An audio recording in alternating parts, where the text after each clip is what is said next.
Tem também aqui essa grande novidade do dia, né? A revista Veja, na sua capa tem dessa edição, que acabou de sair, né?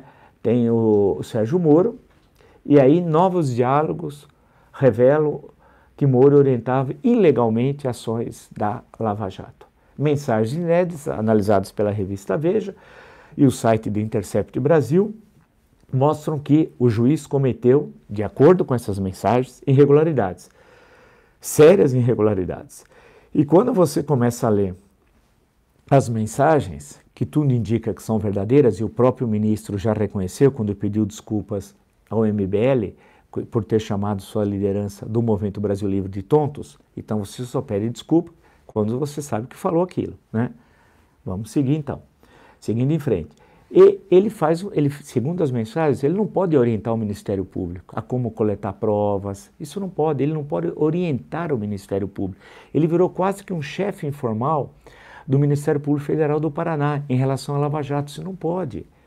O juiz mantém a imparcialidade, isso é óbvio, ululante, né? A imparcialidade do juiz, e ele não foi imparcial, é isso. Ele não pode privilegiar uma parte, no caso a acusação, em detrimento da defesa. Isso é uma coisa importantíssima. Isso fere, por exemplo, mas não só, o Código do Processo Penal, artigo 254, inciso 4. Então, essa glorificação do Sérgio Moro como super-homem, portanto acima dos simples mortais, é ruim para o Brasil, para o Estado Democrático de Direito e para o próprio ex-juiz, hoje ministro da Justiça. Ele cometeu falhas graves aqui. Falhas graves, isso é inegável, não adianta negar. Isso não significa negar a Lava Jato. Isso não significa negar a condenação do Lula.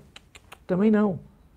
Porque inclusive foi referendada por instâncias superiores, do Lula na segunda e terceira.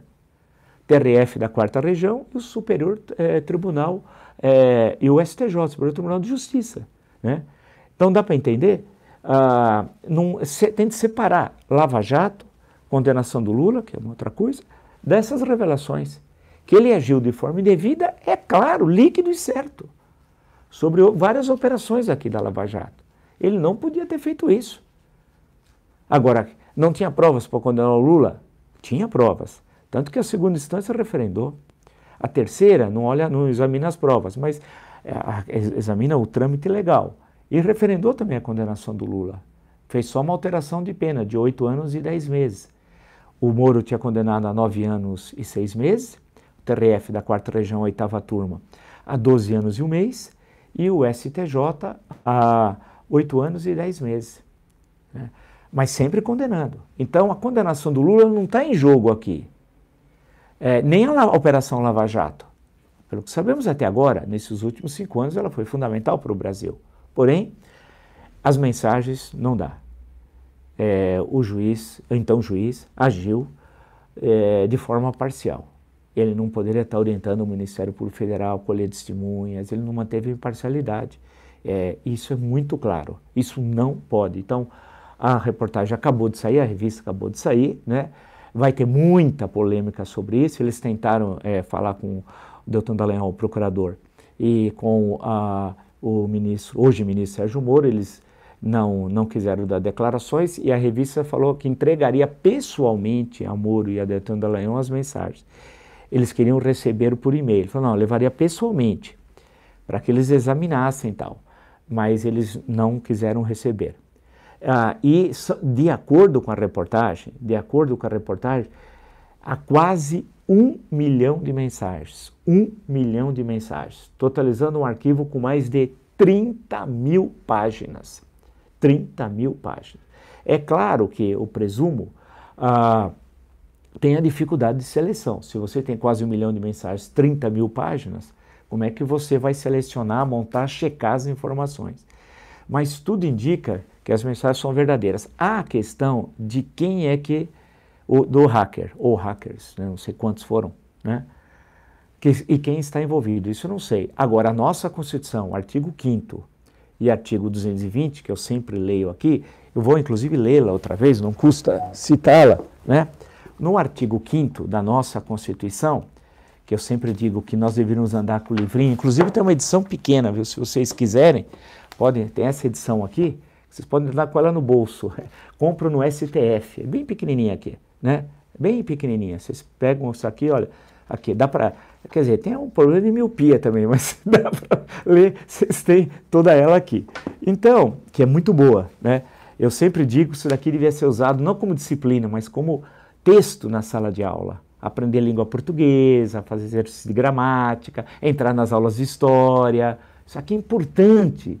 Isso daqui nós temos que estar sempre no nosso bolso, tal.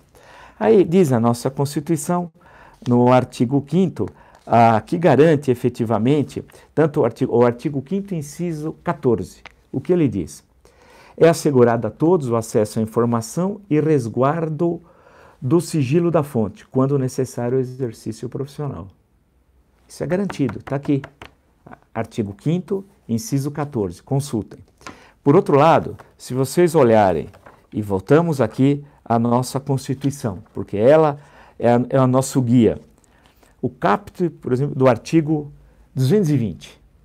A manifestação do pensamento, a criação, a expressão e a informação, sob qualquer forma, processo ou veículo, não sofrerão qualquer restrição, observado o disposto nessa Constituição. Né? Parágrafo 2º, por exemplo, é vedada toda e qualquer censura de natureza política, ideológica e artística. Está aqui.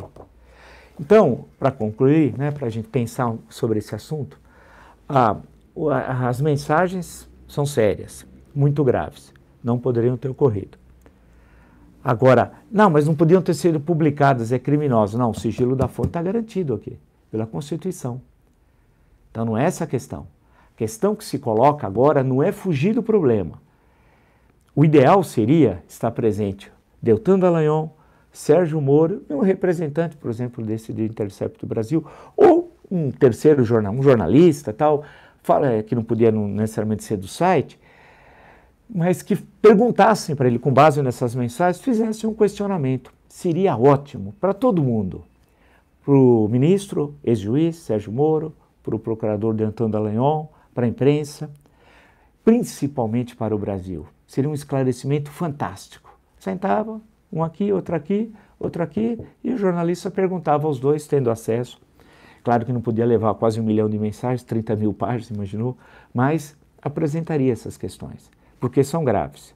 Eu acho que o grande assunto agora desse final de semana certamente vai ser a questão das mensagens, com toda certeza. Tá?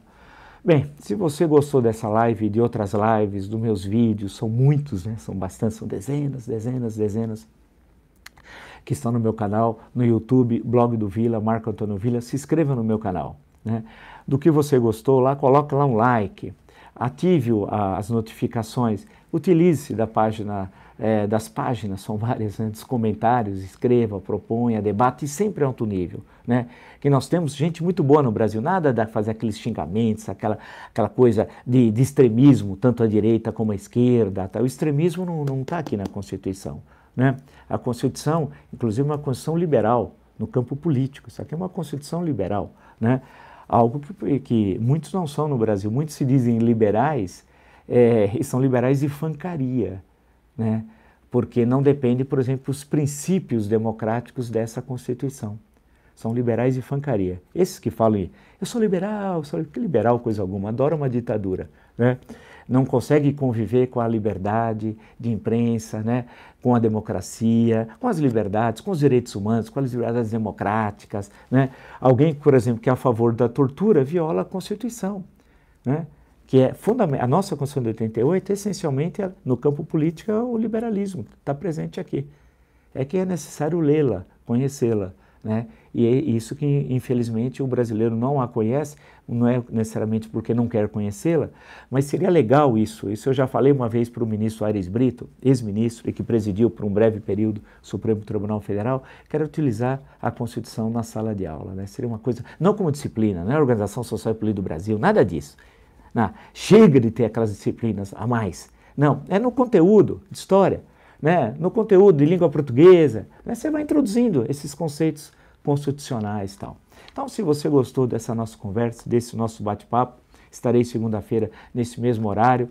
Acesse então todos os vídeos, tem muitos vídeos sobre a questão do pacote anticrime.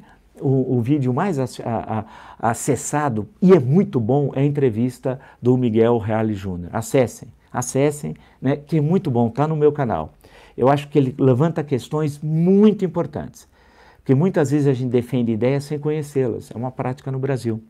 E ele mostra o perigo que é o pacote anticrime. Não é que ao mostrar os problemas você quer que tenha crimes. Não vamos trabalhar com essa polaridade medíocre que tem no Brasil. Não é isso. Nós temos de mudar a legislação. Tem de ser mais severa, mas, porém, contudo, todavia, precisa tomar cuidado com essas mudanças. Assistam. Está no meu canal no YouTube a entrevista com um jurista, ex-ministro da Justiça, professor titular de Direito Penal na Universidade de São Paulo, Miguel Reale Júnior.